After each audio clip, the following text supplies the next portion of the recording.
Bumaba ang bilang ng mga Pilipinong walang trabaho batay yan sa huling survey na isinagawa ng Social Weather Stations para sa ikatlong quarter ng taon.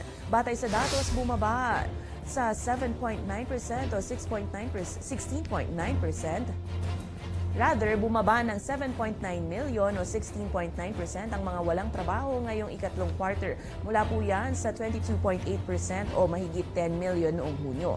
Ito na rin ang pinakamababang bilang simula noong December 2017. Pinakamaraming walang trabaho ay sa Luzon na may 20% lang, na sinundan ng Metro Manila na mahigit 19% at Mindanao naman na may 12.4% at Visayas na 12.2%.